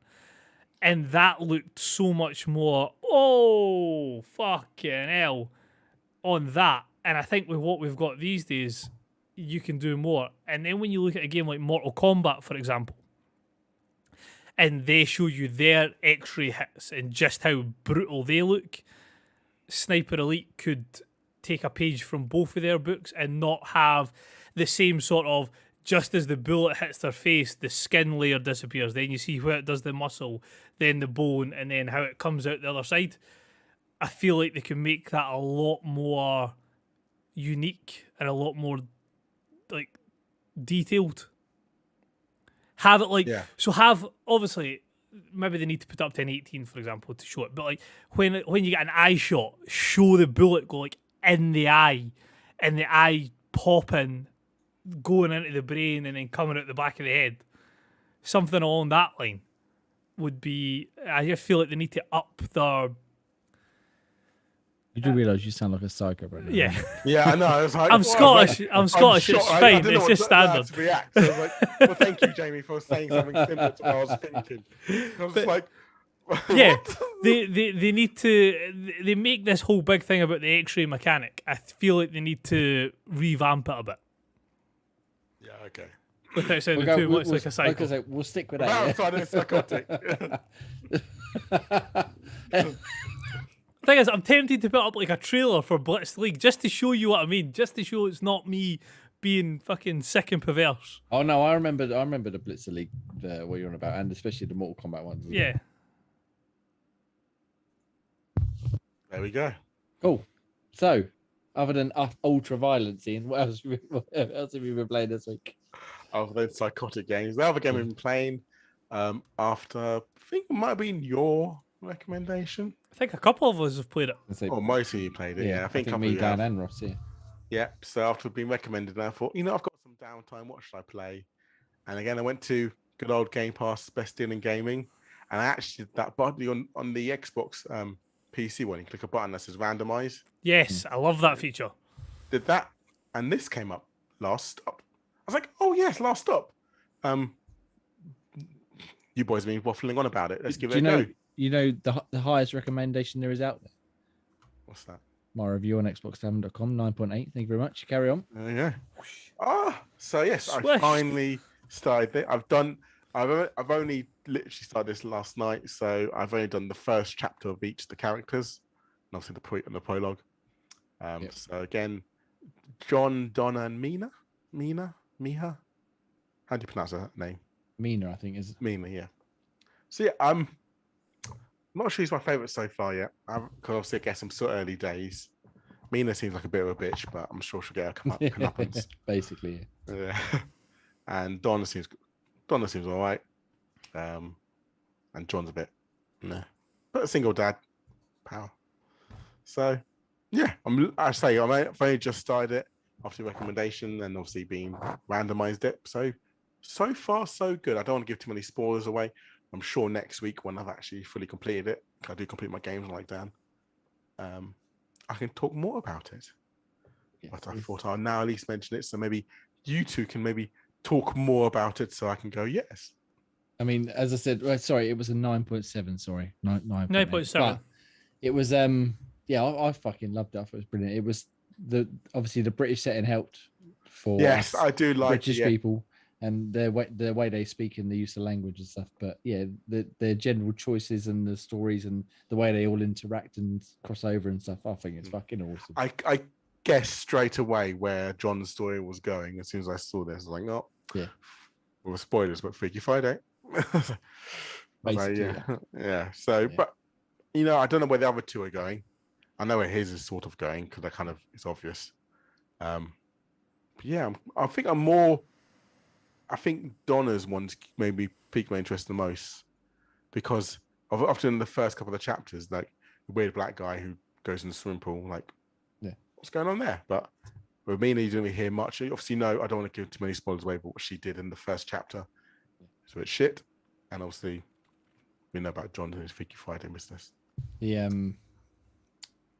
Donna was my favorite to start with as well. By the end of it, I won't spoil it for you, but I kind of mixed up my opinions on them a little bit. But yeah, to start with Donna, I was just looking at my review, and not that I'm fucking self-praising myself anyway, but I did want to just call out the line I wrote here. I don't think I've ever had a game have such judicious use of the word wanker, which I fucking love it. If that's not a selling point, I don't know what is. Oh, I'm loving it. It's a great game. I'm glad you finally started it. Yeah, now I'm curious about this wanker bit, but yeah. I think as soon as this podcast ends, I'll be going back to it because I've got 3 hours to kill before work tomorrow. Just to have like a wanker count, just to hear how many times he can hear it drop in now that he knows about it. But yeah, I think like you say, it does help a lot. I think, especially for us guys, that if a game is kind of a British setting and you have that for more particularly London home, as well. Yeah, it's that kind of. I'm also sorry, there's no. But again, the same example. My favorite Forzas is 4 because it's British. Yep. Scottish environment. Running around, just pulling out big drifts, pulling in Edinburgh Castle in the background, things like that. Yeah. So I think from stuff you can relate to. Yeah, stuff you can relate to, and that's one thing. That's why straight away I'm like, this is actually quite good fun. I want to go back and play it more and more because it's good story, it's British setting, and now I'm more curious about wankers. Yeah. This is I think it was again going back to what we were saying about Fable, and maybe that's why it resonates so well with us is because of the British voice actors and the British. Albion is meant to be like sort of industrial era Britain. Games like that have great appeal certainly for the UK market, and it's things like, so obviously there's this Fallout London that they've talked about that's been in development for years. It's a fan-made thing and is apparently meant to be the best overall Fallout from what people have seen of it so far. Games like that, same with GTA for example, they done a London game. It was the old school system, so it was maybe not as best as what it could have been. Top down 1969 or something. Exactly. Why not? Why not throw a curveball out for the next Fallout? Why not? Like, we know what's happening in America. We've done the West Coast. We've done the Capital Wasteland. We've done Boston. Yeah. We've done America. There's not many other places. We've done Anchorage, Alaska. We've done Pittsburgh and the You've Pit. done Alaska as well, yeah. Yeah, we've done the Pit as well. So they've done a lot of America. Fuck America. Let's go somewhere different. Flip that bit, just that one set. Yeah, fuck America. Why not find out what happened in what happened in London? Yeah, because surely they do know that it's not just America that's affected. But it says that at the start of Fallout 4, the press releases say, and we've got confirmed reports from China, London, everywhere. They mention that at the start, so it's part of the universe. So have the next fucking Fallout in London.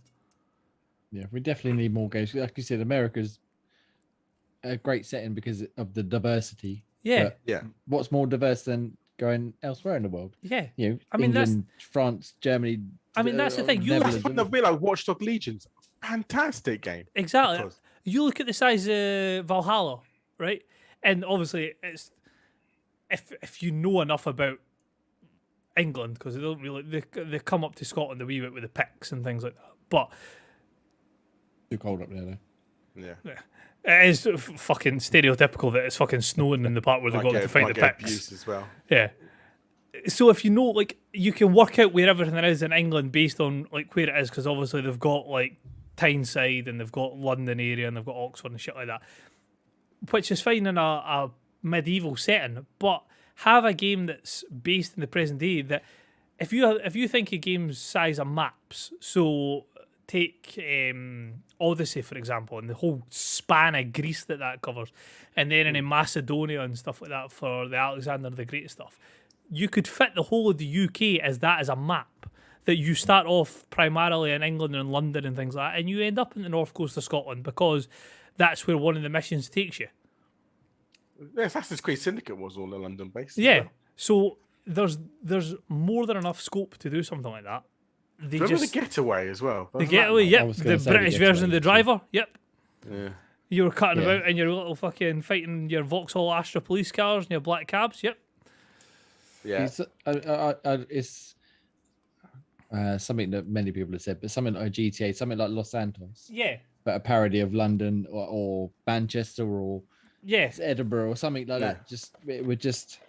It would be awesome. I think. I think that's enough. chunk Yeah. of the English country or British It's good. countryside. Exactly. That's why we probably passed allegiance to that, and that's probably why the Legion had such a soft spot to me last year, because, or 2 years ago, should I say, was because it was all London based. It's like, yeah, this is actually quite a lot of fun. Yeah. So yeah, last stop at the moment so far. Back to last up, yeah.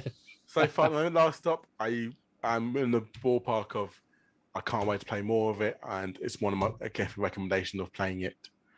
Playing just for story, and it's quite nice. It's a nice, easy storyline. You don't need to worry about achievements because you just play for the game, and anything you miss, you can go back in chapter slot. Yeah, and the dialogue choices are pretty easy to go in. You know, it's nothing. It's not, it's nothing too strenuous. Is there? That's yet, the I don't point. think. Is there? There's nothing like comeuppance for what you say, is there? In the future, I think is there or not? at some point down the line there will be, I think, but nothing. It's not like necessarily as strict as something like The Walking Dead, where Yeah, you okay. literally got like you've I got that two vibe. options, Yeah, I and, got that kind of vibe where it's a like, bit you more know, chilled you out. can pick how your character wants to interact, but everything will have its linear line and how it would go through. Yeah, That's but- cool. Yeah. Yeah, and I'm excited to see what you think of the chapters that come up, because it goes places. Let me just say that. I won't say anything more than that to spoil it, but it goes places. No, thank Yeah, you. cool. Go back and play some Last Stop. Right, We should see you get later. Bye. I was going to say we should get you back to that very quickly. Ross, I'm going to dive in very quickly just because I want to get this out of the way, because I'm very disappointed with this game. I'm going to bring the mood down a little bit now. You're very sorry. disappointed. Very disappointed with this game. Oh, sorry, I thought you meant about the game I had been playing. I was No, like, no, what? not with you. No, I want to bring it back up for an upper at the end. Yeah. Yeah, So it's Bring it not all end of a back up. Sad moment. there's a little service called Game Pass. I don't know if we've mentioned it this What's that? episode. Best deal in gaming. You Oh, can right. play hundreds of games. I don't think Game I've heard of that. money. It's a good. Oh, is that not check that it out. shitty thing that doesn't have AAA games in it? It's the one that doesn't have all the Yeah, big games every month. fucking Yeah, basically. assholes. But if you don't want to play a big game, there's a few smaller games on there. Some are good and some not so much, including a title by the name of Visage.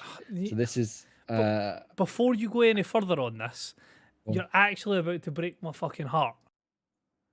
my own heart is broken. Because I'm I'm watching the trailer for it going, fuck me, this looks scary and good. I am jumping all over this. And then you start it with, yeah, I need to disappoint you. Ah, fuck. I'm just as disappointed as you are. It looks So- amazing. When it first came out, yeah, the look of it, Looks if you've terrifying. seen, like PT, it is obviously PT, heavily PT inspired, which is a game I never played. A demo. I Oh, never played, PT was unfortunately, amazing. But I've watched a lot of trailers, and I saw the atmosphere and the tension. And I was quite actually into the idea of PT, but at the time I didn't have a PS4, and obviously it's all gone now. We know that when I was having that, but this come out and it's basically inspired by that. It's got the same slow, foreboding atmosphere, the same almost, what's the right word? Obtuse, jump like scare you. yeah, jump scares, but like it's obtuse. Like it doesn't tell you what you need to do. You just Yeah, you plunge just into this do it. environment. and you just got to go. It says at the beginning, Visage is hard. You've got to use resource management and all this bullshit. And instantly I was like, oh, for fuck's sake. But the idea is you walk around this house and you have to find certain things, and certain items will kick off a memory, which then leads you into whatever chapter it is. And it took me maybe an hour and a half to see anything even remotely scary. It was just plodding around this fucking house over and over again. Where have I got to find? Where's the thing I need to find? Is it in here? No. Is it in here? No. Is it in here? No. Is it in here? Oh, I've already been in here. It's not in here. Is it? No, it's not here. No, it's not there either. Let me open this door. I can't open this door. I can't open this door. Oh, I can open this door. Oh, there's nothing in here. Oh, for fuck's sake. Can my character run? They don't run so much as shimmy. They might as well fucking shimmy along like a fucking crab, basically. And when I eventually did find the key that I needed, which was hidden, not in plain sight, but the way the environment's laid out, it's a very good looking game. I'll give it that. But the way the environment's laid out, everything sort of blends in. But there's loads of cupboards and stuff you can open, but there's nothing in the cupboards. The thing I wanted was on top of the cupboards. So there I am opening all the fucking doors, and they're sitting on the top of the cabinet, which annoyed me. And then we got to the actual scares, and I was like, oh, here we go. Fucking the lights gone out. I've got a camera which flashes, and as I flash the light on the camera, it sort of shows something up on the wall, and it's like, oh, I've got to follow that. Oh, here we go. And then I get the scare, and I'm stuck in place, and this creature walks towards me, walks away, and I was, oh, is that it? Okay. And then I walk around the corner, and I get instantly killed by it. Okay, that wasn't very scary. And I walk around the corner again once I've reloaded, and it's not there. And then it's just boring as fuck, quite frankly. It's not scary at all. It's boring. The thing is, tedious. It looks like, you know what, like from what you've now told us compared to what I'm watching on the trailer, it's like one of those horror films where you watch you see the trailer advertised for it, and all the scary, terrifying bits are what's in the trailer, and you think, "Fuck me, this is going to be terrible. I'm not going to be able to sleep for a month." And then you get in the film, and you go, "Oh right, I've seen that bit in the trailer. Is that the only scary part of the game?" Oh. Basically, yeah. Because you watch the trailer, and it's like it's one of the parts in the trailer where you're walking down like it's like a bridge type thing that you've got like chain link fencing over the top of you, and it's all these like bodies that look like mannequins at the side, all like staring at you like this, and you're like, that's horrific. That might be creepy, but based on what I played so far, it'd probably be tedious because your character walks so slow. Oh, I'm sick of these fucking mannequins now. Exactly. Jesus Christ. But the thing, like I say, the trailer, like I'm sitting, like when you first put the game, I was like, I've never heard of that. I watched the trailer, I was like, fucking hell, this is going to be like something I need to jump on right away. And now you've like shat on my parade. Yeah, I was very excited. Like I said, when it first came out, I think DJ reviewed it for us, and he was quite high on it. And I thought, I might actually buy this. And obviously, things happened, time happened. I never got around to it. I think if the pace was a bit quicker, or if there was some indication of what you were supposed to be doing, it might not be so bad. But because you're just aimlessly wandering around his house, like, what the fuck am I looking for? I don't even know what I'm trying to do. And the only clue I had was that all the doors were locked. So I had to find, I think it was a basement key and a garage key or something. I spent ages walking around trying to find these fucking keys. Eventually found them, got to the door, pressed the button. It said, you need the garage key. So I got the fucking garage key. But what you actually have to do is open the inventory, go down to the garage key in your inventory and use it. You can't just press the A button to like you would expect from most games. Fuck that. Yeah, that's annoying. Off. Like, I mean, the one caveat is that it does get rid of the item once it's done. So you can't. So once you've used the last key for a last door, it goes. So you know you've finished with it. But yeah, I was like, that's just one needless step. Like, why can't you just? You know, I've got it in my inventory. Just let me fucking use it. And then you've only got a certain amount of slots for what they call like usable items. I think I can't remember the exact name, but you could pick up pills to reduce your sanity meter, which if you stand in the dark, you go crazy, like amnesia, which is annoying because everything's fucking dark.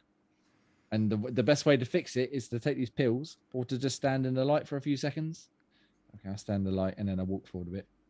And they have random events, so if you let your sanity get too low, something will happen, like a radio will turn on or a light will turn off or a door will slam or something. And I think they're supposed to be scary, but all they did was annoy the shit out of me because I thought, just fuck off. Like, just leave me alone, please. I walk past a radio and it's suddenly blare on and start playing some shitty music or some static or something. Like, you didn't scare me. Now you've just made it so that I need to come over there and turn it off so then I can go back to what I was doing. Or the light will turn off. So I've got to fucking turn it back on now. Flick it back on. And there's never anything there. It's not like you turn it back on, there's a fucking monster. It's just, now I just can't see what I'm doing. So I turn the light on and that's it. And it's just annoying as fuck. And boring. Doesn't sound fun at all. And I think I've done the first chapter, and the very end of it, you go through one of the doors and it leads you into like a weird landscape, which is fair enough. And you climb up a tree and it starts giving you story exposition, but not very well. And you're sitting in this little tree house and there's this voice going, I can't remember what they're saying, like press take the pill or something like that. And it goes on for far, far too long. And I was sitting there, I was like, am I supposed to do something? I'm clicking everything. I'm trying to press it. I can't get out of the room. I can't move. I can't do anything. And I sat there for no word of a lie, about 5 minutes while this thing went on until it eventually decided, you've had enough now. Here you go. Get back to the game. I was like, just let me. Oh, no.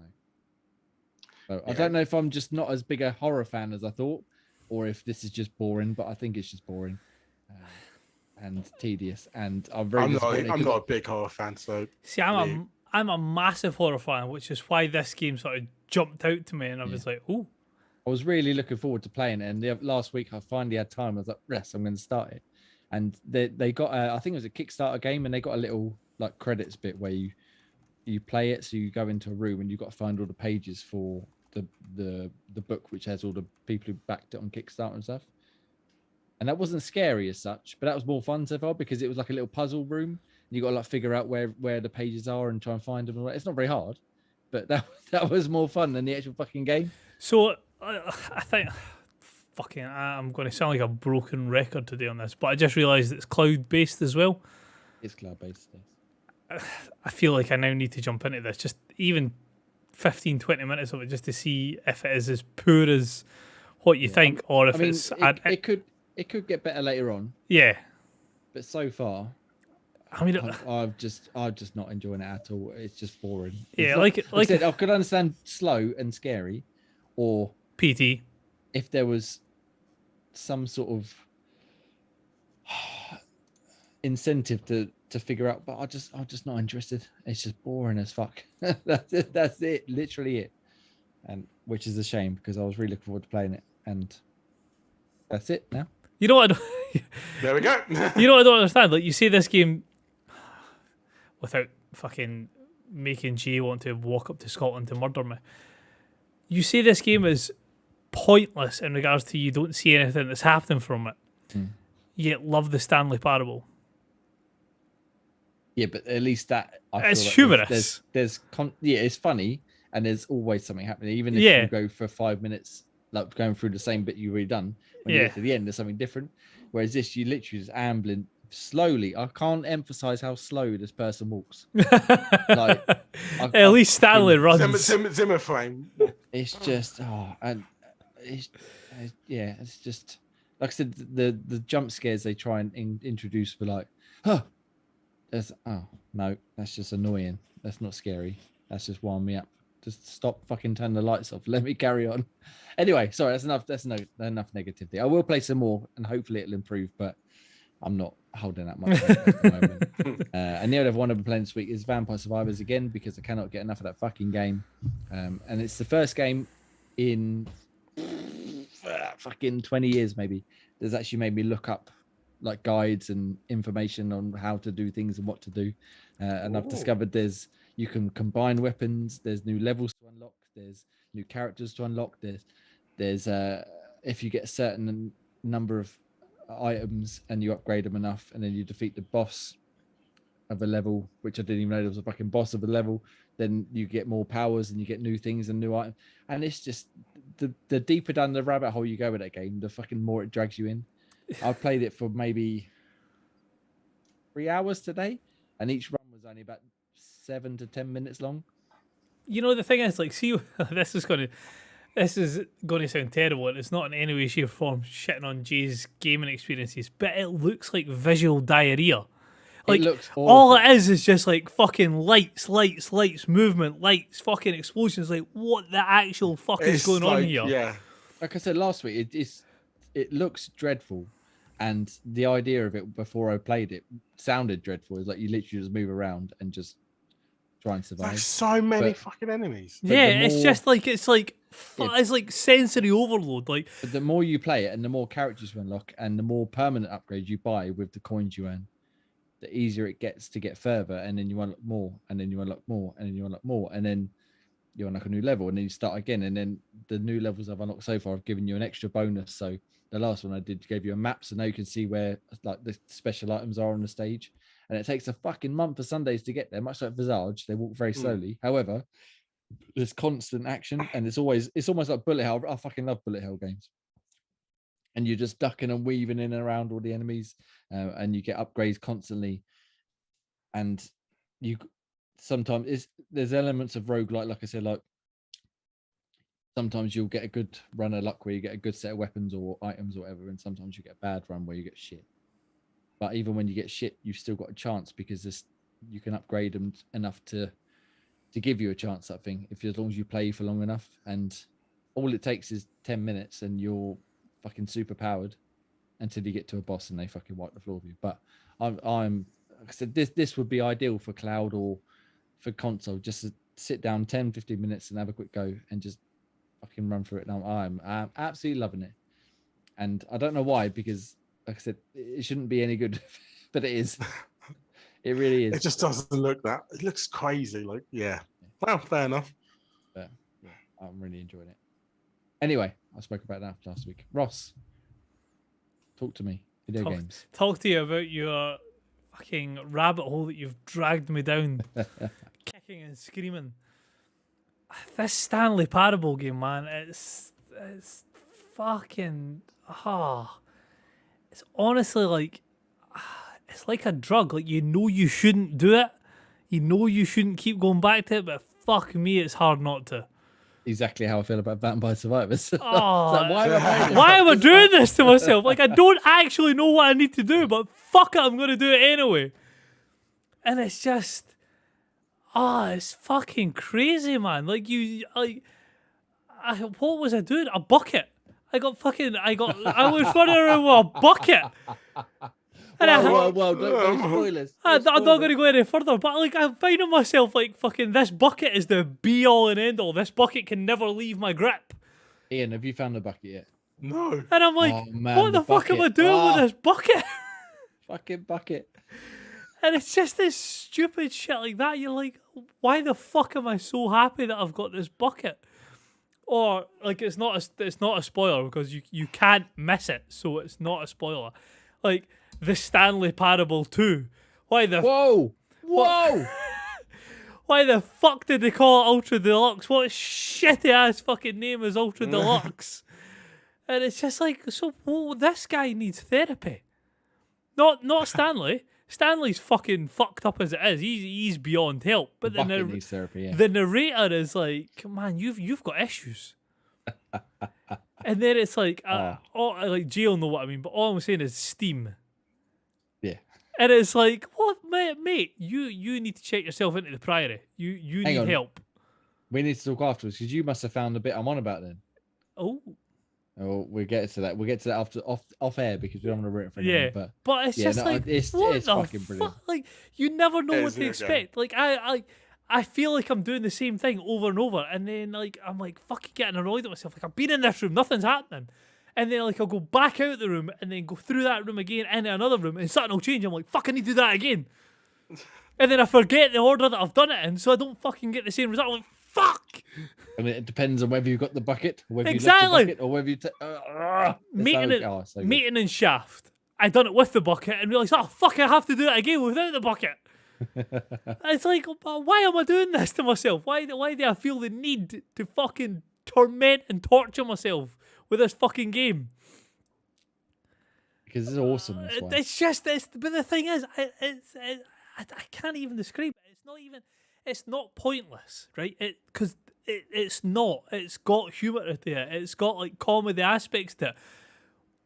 But there is no point to it. You can't complete it. You can't. I think the point is just the humour, though, isn't it? Every time you turn a new corner, it's like, what else am I going to find? Oh, I found this. Oh, the narrator's saying this or doing this, or Yeah. suddenly I'm here, or I've done this, I've done that, and you're like, okay, now let's do it again. See what happens this time. But it's like, you know what it's like? It's like the Deadpool movies. They aren't cinematic masterpieces, but this whole fourth wall element to it makes it like so engrossing. Like, what fucking part was it that I was thinking about? Like the part where you're doing sequel and he refers to shit that's happening in the game that you've previously done, or even a better one, fucking blows my mind. Starting the game, turning the game on, tell me what time it is. Oh, I love that. Oh, you did it right. So you put the time in, and nothing said. You've put the time in, so be it. You turn the game on the next time you put the time in. Wow, not a lot of people actually put in the correct time. I am actually shocked at your commitment to answering this question as honestly as possible. Since you were so nice and put in the correct time, the next time you're asked to put the correct time in, just put your favourite time in. Doesn't matter if it's right. Doesn't matter where you are. Just put the time in that you want to put in. So, thinking, I'm still going to stick to the right time. Now, is that your favourite time? Or is it the real time? Are you that committed to just being that honest? I can't even check to see if it is the real time. I'm going to take your word that since you've done this in the past, this is the real time, and you really just want to stick to the way that the game is meant to be played. Fuck off! You shouldn't know this! This is fucking... with that bit where they were like, we can't even check it to see whether exactly. you're right. Like, what the fuck? Right? What the What have I done this for? Yeah. Like, I half expected to be sitting playing it and all of a sudden the Xbox dashboard to be pulled up and then the commentator going, actually, you did put in the right time. Well done, you. What the fuck, man? Are you watching me play? Blades. They go, yeah, this is fucking terrifying. But yeah, it's just little things like that. It's fucking incredible. And sticking with what you're saying, like when you turn it on, because obviously a lot of time it quick resumes. So only a few times I've actually gone back to the menu, but it's like set the darkness slider. You set the darkness slider. It's like now press the slider. We wish there was more sliders for you. Yeah. Now don't press the slider. You seem to enjoy these sliders. Yeah. I was like, what? You seem to enjoy these sliders. I really wish that we had put more sliders in for you. I know what. The next time you start this game, I'll make sure that there's more sliders for you to adjust. What the fuck? Yeah, fuck you. I've set this up. You shouldn't need for me to fucking come back and do it every single time. Why are you watching me fucking play this game? It's so like what they've done with it is. Fucking, I mean, the original was very clever, but this is just up the ante in all sorts of ways. It's like so. It's like I say, it's fourth wall breaking and it's trippy as fuck, and it's like, what the actual tits is going on here? It's just... and yet you cannot stop playing it. Exactly. It's utterly pointless. I'm not going to get a sense of completion. I'm not going to get fucking Shepard making his choice on the Citadel and fucking picking what he needs to do. I'm not going to get fucking Geralt saving fucking Ciri from the fucking Wild Hunt. All I'm going to get is Stanley came into a room with two doors. Stanley was told to take the door on the left. Stanley knew that the door on the right was not the door he was meant to take, and this would take it to the colleagues' lounge. Maybe he wanted to check the colleagues' lounge just to see what was happening. You get to the colleagues' lounge. Yes, what a wonderful room. I can see why Stanley had to check this room out. However, Stanley, knowing that he was in the wrong place, proceeded to go ahead and take the first door on his left. And then you don't take it. And clearly Stanley was under the illusion that this whole game was to revolve around Stanley's choices. Stanley was not aware that he had other people to consider about. Yes, Stanley. Not just the bucket. You know who I'm talking about. You know she is waiting for you. And it's like... what? It's just... It's so like batshit insane how they it's fucking just conceived nuts. the paths, let alone... And the bucket and... And as they say, the end is never the end. The end is never the end. And then it's like, never is the end. And then the way you read it, like however like you start the sentence, like the end is never is the end. Because the way it fucking flows together, you're like, I actually feel like I'm going to need a psychiatrist by the end of this game. Just to explain my feelings. Exactly. Or the point where I decide to not put into the fucking controller anymore. But we definitely need to talk about this more in depth with some spoilers at some point. I haven't actually touched it this week because I've been playing other things, but yeah, I want to get back to it and play some more. See if I can get to. I saw some vague spoilers on the internet, but I don't know if they were real or fake or not because a lot of people have been very good at playing along and not spoiling it. So hopefully, I'll find out whether they're true or not at some point soon. However, anything else, Ross, or should we get into the end of the? Never. Yeah, the end of the end. Not that the end is never. Yeah. Right. Cool. So that's what we've been playing this week. Thank you very much for listening. If you made this far, you're a hero. We love it. We're going to talk about some other reviews and Game Pass things right now. Evil Dead, the game review from our good man James went up this evening, or this afternoon, I should say. He gave it 6.2. Seems like it's getting quite a bit of love.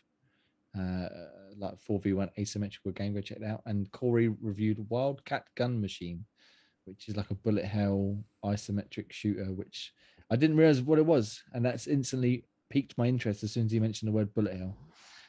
So I should go and check that out at some point. And then, as I said, special guest Pete reviewed Sniper Elite 5 and gave it 7.8. So if you want to go check them out as well as many other reviews on the website, that would be wonderful. However, if you are a member of Game Pass, I don't know if we've mentioned Game Pass yet or not. I think we maybe dropped in like What's once, Game twice Pass? at a push.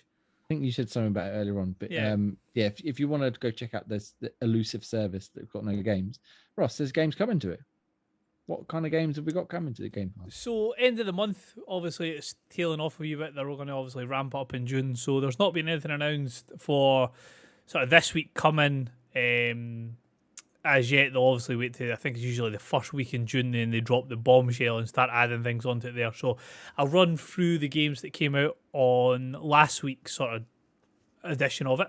You've got, I'm going to break it up a wee bit because I got told off for making the content too spicy last week. So I'll have Hard Space Shipbreaker on May 24th, PC.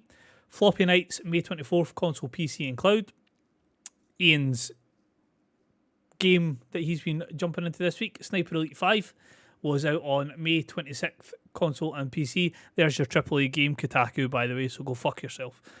Cricket 22, May 27th, PC. And Pac-Man Museum Plus, May 27th, console and PC. Nice. Thank you very much. And Ian, we all know Game Pass has got no games, and sometimes things leave, which means he's got even less games to play. Oh, no. What's leaving? No.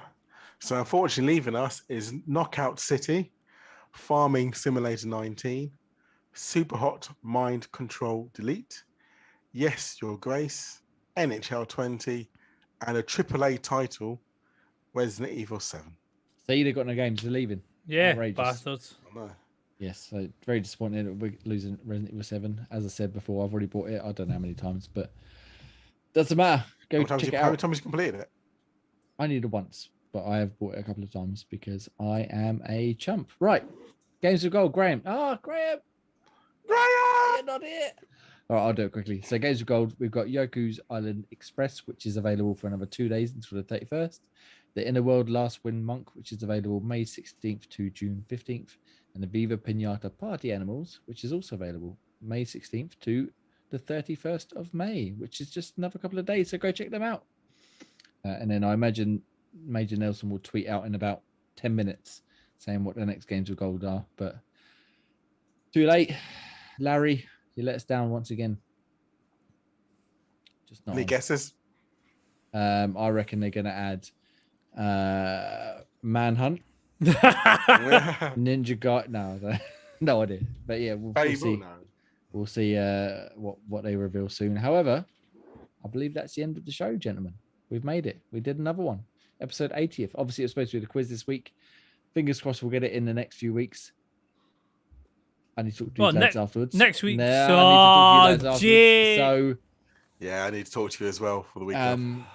We we'll get the quiz. We will get the quiz at some point. It'll be myself, Ian, and Graham. Myself, Graham, and Ross competing for Ultimate Champion. Since we've all won one quiz each, we might have special guest Pete in if we can get some convincing going on. I mean, I know it's like fucking Blue Moon territory, but what happens if Dan wins? Do we then need to have like an episode 100 where it's like fucking chips Ultra on the table? That's it. Well, you keep your fried chips out of this. Your fried chips, your fucking deep fried Mars bars, and you're uninstalling Halo. Yes. So yeah, next week we're back at 8 p.m. Ish. on youtube.com/Xbox Tavern official, which would be wonderful. You can go to check out the videos that Ross and Dan and the other guys do. Go to xboxtavern.com for our written stuff. We've got plenty of reviews going up over the next few days, including one that I'm not allowed to talk about yet. However, I've had it finished for ages and I'd quite like to talk about it. So maybe next week or the week after. And yeah, various bits and pieces. Thank you very much. You can follow us at Xbox Tavern on Twitter or whatever other social media is your poison. TikTok, TikTok, Facebook, TikTok, whatever. I'm a clock. Like I said, I'm not good at this pimping stuff.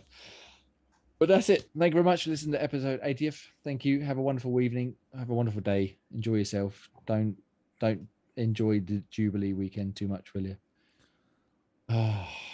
2 days off, baby. Fuck Yeah, your 2 that's days the off. only. I was gonna say that's the only. We don't exciting get bit that about up here, by the way. You're not getting not. off. Oh, we Oh, fuck. you fucking. Right. Not Are you a chance. Anyway, Are you in Kettering? Are you this week? Oh. I am only for 2 days. Oh, that's all right then. Well, you're back Wednesday. Well, we're going down to Devon. Anyway, we're getting fucking well off topic here. Anyway, goodbye, everybody. It's fine. We can go off topic. Peace It's fine. out. We're fine. Bye-bye. Bye, everybody. Love you. See you next week, maybe.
you.